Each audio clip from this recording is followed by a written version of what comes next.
What's up guys, Aaron Branson here for another video. As usual, I'm here with my wife Bruda, and today we're going to be focusing on a topic that a lot of people ask me about, which is how can you use a butterfly hook to retain guard?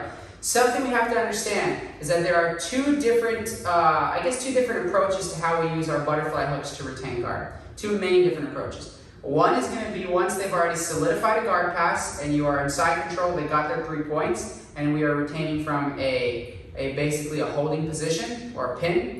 The other is going to be in the bridge between guard pass and solidification of side control, the opportunity to retain guard before it's been passed. So that's different. That's not what we're focusing on this video. If you would like to see that, please let me know because it's something I do very often.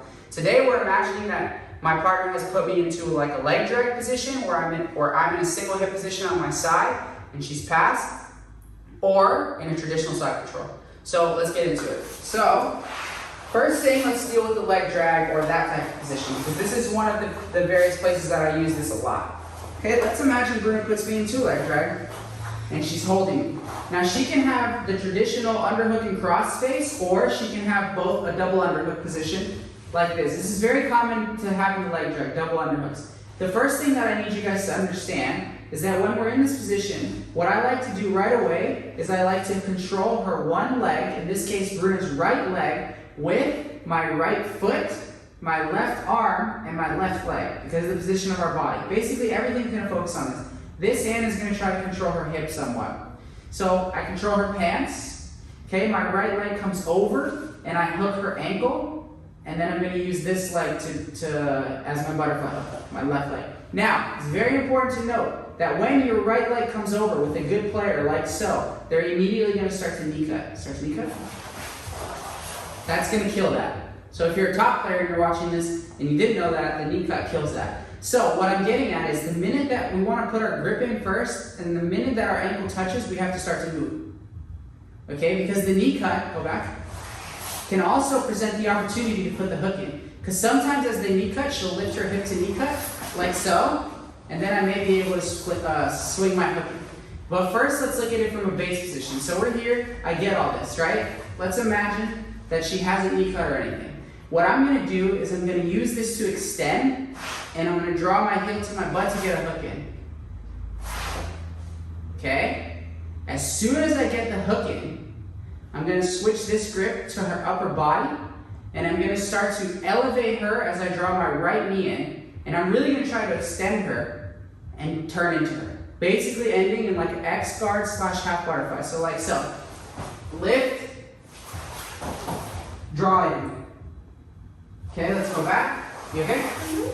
So I'm here, lift, draw in, and I get into this position. Okay? Now I would pummel in for the frame control, and I'm in like a regular half butterfly. If she had double underhooks, you can immediately extend your left hook as you retract your right leg and start to sweep her over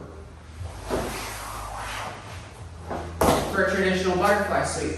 If you've seen my half butterfly instructional or any of my half butterfly videos, you know this. So again, she's in the leg drag. So I'm able to get this, even if I'm not able to get this. Okay, maybe I'm not. I'm still going to use my grip to push her leg as I drop my leg out. Very quickly. Same deal, guys. As I do this, I'm going to bridge into her and come here. If I feel comfortable enough, I can start to try to attack the butterfly sweep from here by collapsing her arm, extend, retract, and sweep.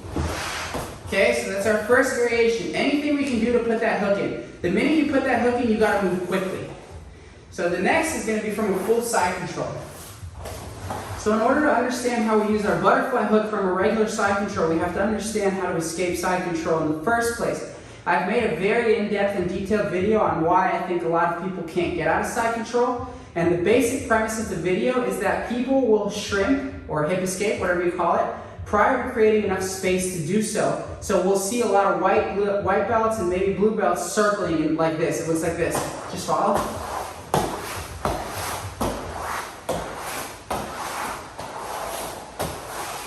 Boom. I see that every day I go in the gym. So what's happening?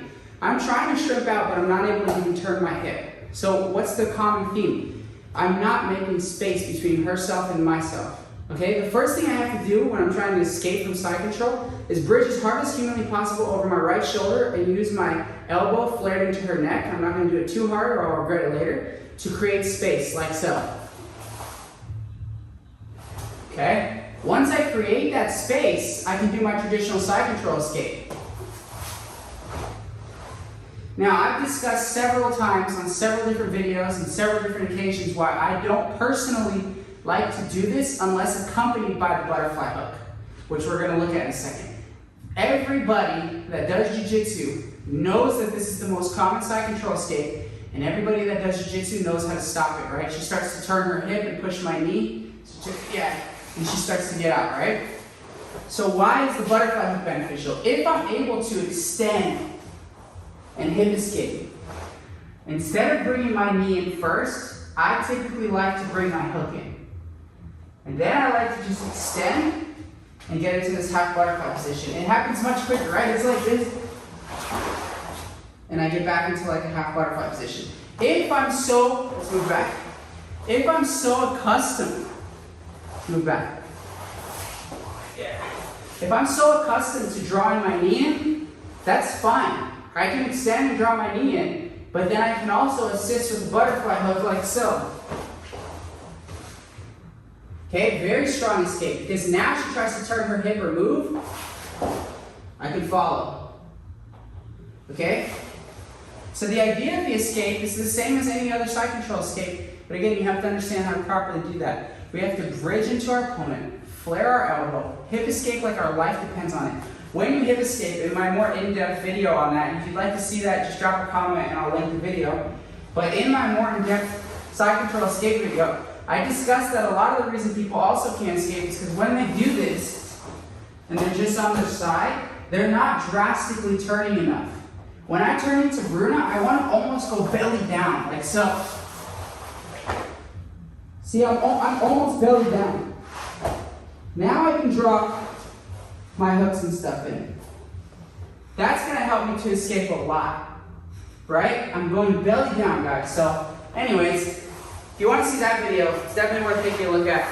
Got a lot of good feedback about it. But today, the idea was learning how to use our butterfly hook to escape. If you want to see how you use your butterfly hook to prevent the pass in the first place, in scrambles, drop a comment below. But anyways, guys, thank you to my wife, Bruna. If you like the video, please like it. If you've subscribed already, thank you so much. Hit that little notification bell. If you have not subscribed already, please, please, please subscribe. We are trying to grow this channel to 10,000, then 20, and 30, and above and beyond. So thank you so much for your support. I really appreciate it, guys. I never even thought we'd get this far, so huge-os.